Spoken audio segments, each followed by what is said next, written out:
যুদ্ধ কখন শুরু হবে তা অনেক সময় হঠাৎ করেই বোঝা যায়, কিন্তু কখন শেষ হবে সেই উত্তরটাই পাওয়া সবচেয়ে বড় কঠিন। ইরান এবং ইসরায়েলকে ঘিরে তৈরি হওয়া সাম্প্রতিক সংঘাতও ঠিক এমন এক অনিশ্চয়তার মধ্যে দাঁড়িয়ে আছে। একদিকে দ্রুত সমাপ্তির আশাবাদী পূর্বাভাস, অন্যদিকে বিশেষজ্ঞদের সতর্কবার্তা।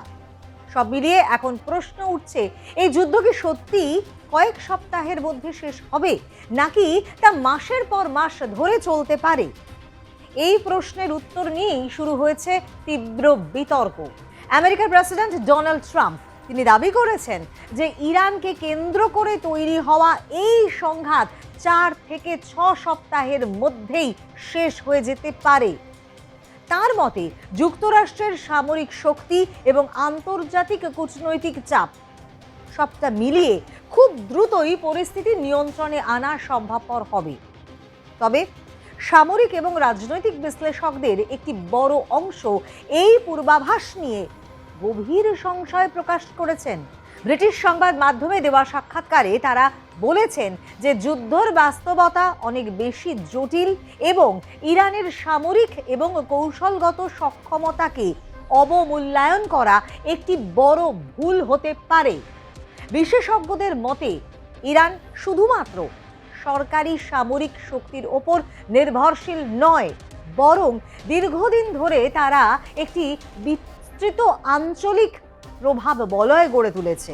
ফলে সংঘাত শুরু হলে সেটি খুব দ্রুতই বৃহত্তর আঞ্চলিক সংকটে রূপ নিতে পারে। লন্ডনের সেন্টার ফর ইরানিয়ান স্টাডিজের চেয়ারম্যান অধ্যাপক আরশিন আদিব মোকাদ্দাম মনে করেন যে ট্রাম্প প্রশাসন ইরানের ক্ষমতাকে যথেষ্ট গুরুত্ব দিয়ে বিবেচনা করেনি। তার মতে ইরান চাইলে পারস্য উপসাগর এবং তার বাইরেও এই সংঘাতের পরিসর বাড়াতে সক্ষম, আর তাই শক্তিশালী কূটনৈতিক উদ্যোগ ছাড়া এই যুদ্ধ দ্রুত শেষ হওয়ার সম্ভাবনা কিন্তু খুবই কম। বরং এটি দীর্ঘ সময় ধরে চলতে পারে এবং তার প্রভাব বিশ্ব জুড়ে ছড়িয়ে পড়তে পারে।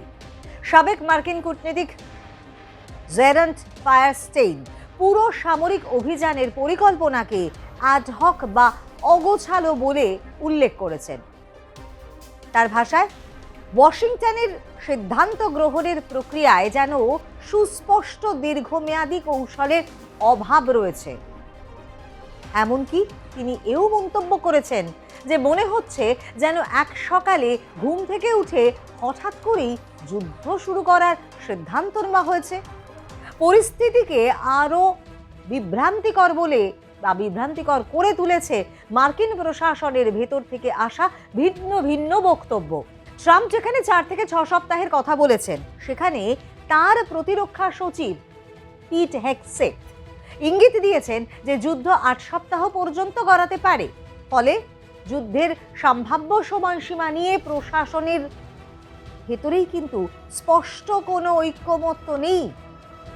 তবে পলিটিকো জানিয়েছে মার্কিন সেন্ট্রাল কমান্ড পেন্টাগনের কাছে অন্তত 100 দিনের জন্য অতিরিক্ত গোয়েন্দা সহায়তা চেয়েছে, যা ইঙ্গিত দেয় যে এই অভিযান 6 মাস পর্যন্ত গড়াতে পারে। আর অন্যদিকে এই যুদ্ধের অর্থনৈতিক ব্যয়ও দ্রুত বাড়ছে। ওয়াশিংটনের গবেষণা প্রতিষ্ঠানের তথ্য অনুযায়ী এই সংঘাতে প্রতিদিন যুক্তরাষ্ট্রের প্রায় 89 কোটি ডলারেরও বেশি ব্যয় হচ্ছে। তেহরানের ওপর কয়েক ঘন্টা পর পর অত্যাধুনিক ক্ষেপণাস্ত্র হামলা চালানো হচ্ছে, যার ফলে সামরিক ব্যয়ের পরিমাণ আরও বাড়ছে। দীর্ঘ সময় ধরে এই ধরনের অভিযান চালিয়ে যাওয়া যুক্তরাষ্ট্রের অর্থনীতির ওপরেও কিন্তু একটা বড় চাপ তৈরি করতে পারে। এর পাশাপাশি যুদ্ধের প্রভাব ইতিমধ্যেই বিশ্ব অর্থনীতিতেও পড়তে শুরু করেছে।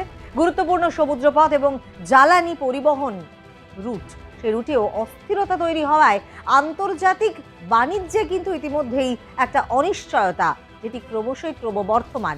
তেলের দাম বাড়ার আশঙ্কা, সরবরাহ ব্যবস্থায় বিঘ্ন এবং বৈশ্বিক বাজারে অস্থিরতা, সব মিলিয়ে অনেক দেশই অর্থনৈতিক চাপে পড়তে পারে। বিশেষ করে জ্বালানি আমদানির ওপর নির্ভরশীল উন্নয়নশীল দেশগুলোর জন্য পরিস্থিতি আরো কঠিন হয়ে উঠতে পারে। যুদ্ধ শুরু করা যতটা সহজ, তাকে থামানো কিন্তু ততটাই কঠিন। সময়সীমা নিয়ে যতই হিসেব নিকেশ কষা হোক না কেন, বাস্তবতার মাটিতে দাঁড়িয়ে এই সংঘাত কতদিন চলবে তা এখনো অনিশ্চিত। সব মিলিয়ে এখন প্রশ্নটা আরো বড় হয়ে সামনে এসেছে, ট্রাম্পের পূর্বাভাস কি সত্যি বাস্তবে মিলবে, নাকি এই সংঘাত কয়েক সপ্তাহের গণ্ডি পেরিয়ে 6 মাস কিংবা তারও বেশি সময় ধরে চলবে? বিশেষজ্ঞরা বলছেন, দ্রুত কোনো কার্যকর কূটনৈতিক সমাধান না এলে এই যুদ্ধ শুধু পশ্চিম এশিয়ার সীমার মধ্যেই কিন্তু আটকে থাকবে না, বরং তার প্রভাব ছড়িয়ে পড়বে বিশ্বজুড়ে। কারণ যুদ্ধের আগুন এক জায়গায় জ্বললে তার উত্তাপ শেষ পর্যন্ত পৌঁছে যায় পৃথিবীর প্রায় প্রতিটি প্রান্তেই। আর তাই অনেকের মতেই যুদ্ধের চেয়ে দ্রুত শান্তির পথ খুঁজে বের করাই এখন সবচেয়ে বড় চ্যালেঞ্জ।